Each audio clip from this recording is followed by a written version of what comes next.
Hello there, bearded wonder boys and girls. It's time for another episode of Defend It. The internet is called Legend of Zelda Skyward Sword to court for being an unfashionable, awkward hipster of a Zelda game. Hipster of a Zelda game. Can Gerard defend one of the most critically praised Zelda games of all time? Find out this week on Defend It.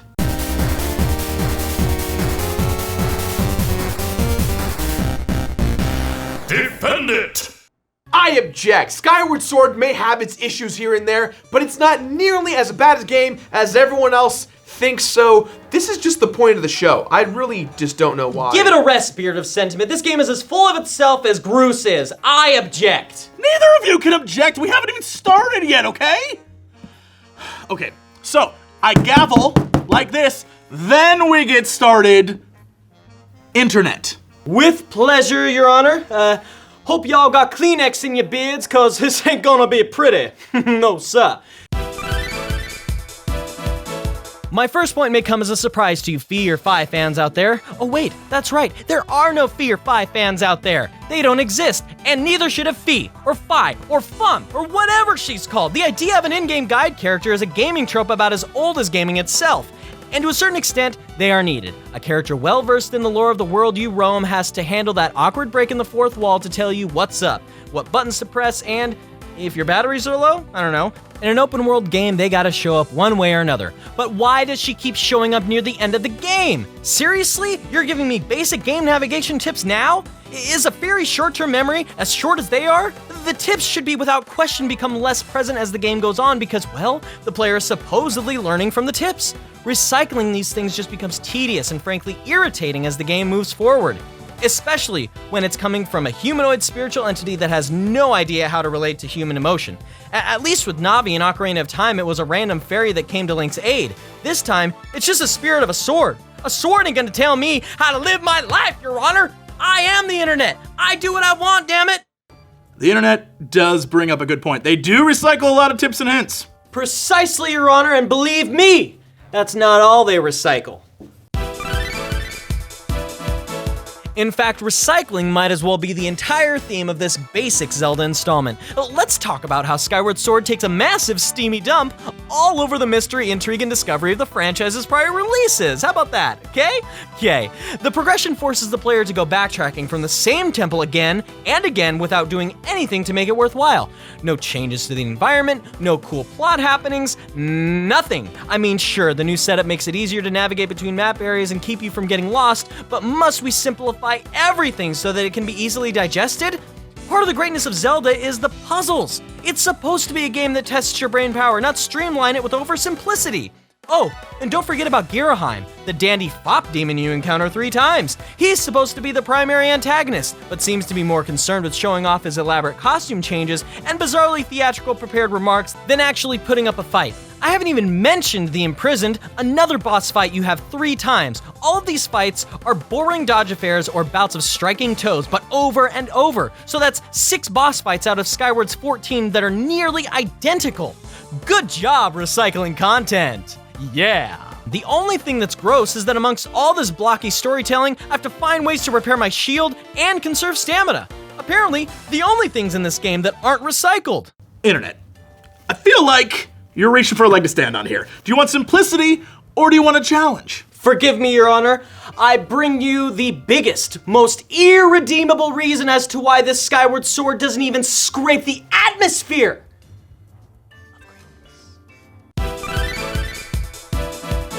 Skyward Sword allows you to easily hack and slash your way through the game's most difficult fights. Now, that might not be such a terrible thing if the hacking and slashing mechanics actually worked like they were intended. Skyward Sword was the first Zelda game to be released exclusively on the Wii, and as such, fans were salivating for some real, honest-to-goodness, I move, he moves swordplay. What they got instead was a Wii Sports fencing charted up in green, a shoddy, touch-and-go imitation of what everyone hoped this game would be. If they allowed the player the usage of a Wii Pro controller, many issues people have would have been resolved. Instead of focusing all of the motion control utility on sword fighting like a company who actually knows what people want, the developers of Skyward Sword spent a lot of time and energy making sure that you know exactly how to highlight mundane objects to complete mundane tasks for mundane people. This empty sense of boredom extends to every part of the game, from the constant shield repairs with found materials to Link's rapidly depleted stamina monitor. It was a boring, hipstery bench warmer from the get-go, and that's all it'll ever be. Do you need more evidence? Take a look at this clip right here at E3 in which the game was shown off. Zelda creator Shigeru Miyamoto attempts to show off the game and he can barely get it to work. And there was time from June E3 until its November release. I'm just saying, you had time. I rest my case, Your Honor. Let the bumbling beardo do his darndest. Go ahead! I'm trying! Darndest away! I'm doing it! The road to darndest is that way. I'm doing it. I'm gonna do it. Okay, so before we move on to the Completionist, I think it's time we bring out our famous fellow franchise friend to give us an objective perspective on Skyward Sword. Ladies and gentlemen of the court, I call Aaron Hansen of Egoraptor and Game Grumps fame and, of course, Starbomb to the stand.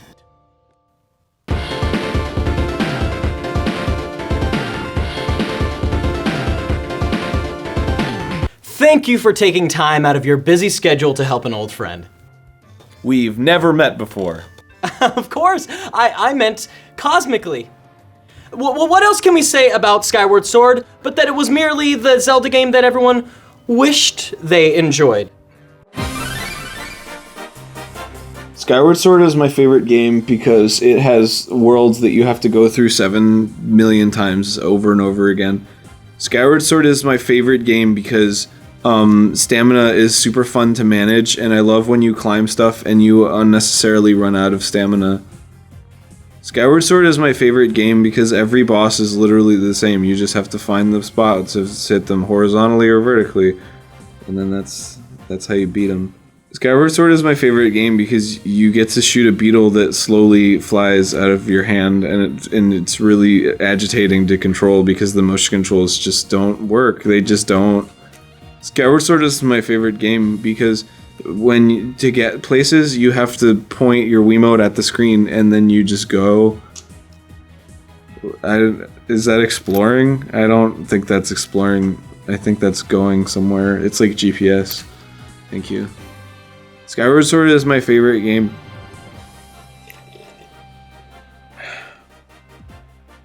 Ten out of 10. Objection, Your Honor! I agree with everything he says! Overruled. I'm saving you from your own stupidity, Internet. Alright, Completionist, what's your rebuttal? Your Honor, I thought you'd never ask. Typical of the internet to attack our new sidekick right out the gate. You were wrong, by the way. She's got at least one fan, me. Guide characters are absolutely necessary for open world games, even somewhat linear ones like Skyward Sword. Sure, towards the end they can get a little bit tedious, but the Zelda franchise has always been about mass appeal, meaning they cater to gamers who might need a little more leading by the nose. The character of Fi, or Fi, whoever you want to say it is, breaks away from the clownish goof trope that so many guide characters fall into, and instead helps create a sense of serenity and uniqueness that help it stand apart from the other Zelda games. Remember, Skyward Sword is currently chronologically first in the official timeline, set way before any other titles. The serious contrast provided by her helps illustrate this, along with many other elements, such as soft watercolor styles and the design of Hyrule and Skyloft. I applaud the developers for thinking outside of the box and coming up with something completely different for Skyward Sword's absolutely necessary guide character, rather than just splicing in Navi's great-grandfather or something. Nintendo always tries to do something new with these guide characters, such as Midna and the King of Red Lions, who are both central to the plot of their respective games. In this case, Fi, whatever, is a very one-of-a-kind guide to the world of Skyward Sword, and is even able to communicate directly with the goddess Hylia herself. She's clearly an important character, as well as she was deliberately designed to bear a strong resemblance to the Queen of Fairies from Wind Waker. And since I know you're the kind of person who button mashes through dialogue, I'd like to point out that her character is central to some of the most poignant and moving cutscenes ever put into a Zelda game. Just try to watch the goodbye scene where she fades away into eternal sleep after thanking Link for teaching her how to feel happiness once more. And try not to get teary-eyed by watching it. Just give it a shot. You'll be surprised. Oh my damn! Did the Completionist just fumble that one, Internet? Oh, hot tap. You're darn right, Your Honor, and he's about to get that feeling of failure recycled. As per usual, the internet is simply bellyaching over change. Yes, Skyward Sword does make you backtrack to temples you've already visited, but a lot of games do that. We just aren't used to it from a Zelda game. Nintendo was in a lose-lose gambit with the hype surrounding their first MotionPlus installment in the series. Yeah, they could have remade Ocarina of Time with updated controls and people would have bought it, but instead, they endeavored to create a grand, novel-like story-based experience with familiar characters that showcased all the latest and greatest with the tech of the day. But, like clockwork, they were torn to bits for not replicating Ocarina of Time. Skyward Sword definitely feels more linear than Zelda games we previously played. However, if you pay attention to the plot and the character arcs, you'll see them develop like nothing ever before. The characters that we've grown to know so well are fully explored here. The complex relationship between Zelda and Link, interaction between godly beings and humanity via Fi, and her attempts to understand and help the passionate, flawed people around her. From a storytelling perspective, this game is a knockout. And what the internet would call a preoccupation with boring tasks and details is really the developers trying to create a fully immersive experience. Gerard, my boy, my beard, your points are, shall we say, on point, but you still haven't. I know, Your Honor, I know, and I don't wish to disappoint. However, this point is the one you've all been waiting for. I'm not the gross one this time. Let the record state that I am not the gross one this time. Come on, dude. Alright now, I know in terms of Skyward Sword that the gameplay aspect is a bit of a touchy subject, so, as a true defender of this game, I would be remiss to ignore it completely. Yes, the gameplay mechanics for this game were much more than basic in concept than a lot of what gamers were expecting. Because it got robbed, cheated, hoodwinked, bamboozled. Nobody got hoodwinked or bamboozled or whatever. The hype got the best of the game. I feel like the gameplay, though much slower than expected, still fits a Zelda game nicely. Is it like wielding a sword in real life? Dear God, no. Does it present clear rules and still challenges the player within those rules? Well, yeah. And that's my point. When you first start your sword training in the beginning of the game, you get your first taste of what the game's swordplay would be like. Albeit I came out feeling it was a bit slower and not as fluid as I wanted it to be, but that was alright. I now had no reason to throw those expectations onto the game. After that, I saw the swordplay as more of a real-time mini-puzzle game against each enemy. The slower nature of the combat had negative repercussions that prevented the player from truly hacking and slashing. When charging that Skyward strike, you had to be absolutely sure of when to, well, strike. I didn't see it as a freewheeling sword fighting engine. It more so resembles quick-time styled events that happen in games like God of War, Shenmue, or basically all the Telltale games. Except, instead of buttons being X or R2, you had to physically swing your remote. I will admit, however, that the control scheme required a bit of a learning curve.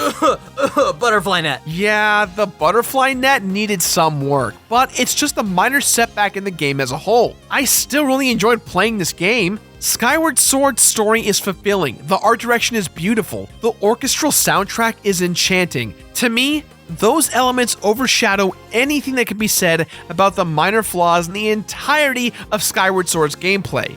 But seriously, the controls just really flat out suck. Oh yeah, we're on the same page there, bearded bozo. Oh yeah. Wow, I don't know how you two dum-dums did it, but you both managed to make a pretty convincing and close argument for both sides. I guess closing arguments. Of course, Your Honor. Skyward Sword is like the hipster that got into steampunk too late. Sure, it's got a lot of brass, may look innovative, but at the end of the day, it's not a party everyone's going to more than once. Especially with a spirit of a sword and a butterfly net. Skyward Sword was an awesome prequel that set the stages of the bountiful franchise known as The Legend of Zelda. If I had one more tip, it would be to ignore the haters of the internet horde and just give it a chance. Also, do you even know what a hipster is? Yeah, they have beards, nice hair, and a contradictory stance on things. Are you calling me a fucking hipster? Did I say you had nice hair? No, I didn't, buddy. Sorry. Case closed. No, but seriously, the controls on Skyward Sword are really bad. Yeah, they're pretty fucking awful. They're atrocious. They are a motion censored nightmare.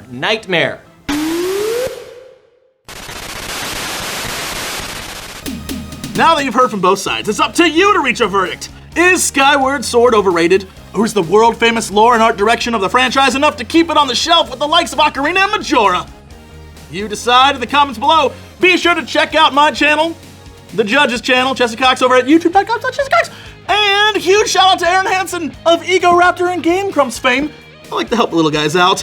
And of course, the internet's hilarious other channel, Super Scope Show. It's the one you should be watching, but you're watching this instead. Giant waste of your time. And as always, keep your beards clean and your gaming green. I don't know what that means, but the script says I have to say it to you. Goodbye.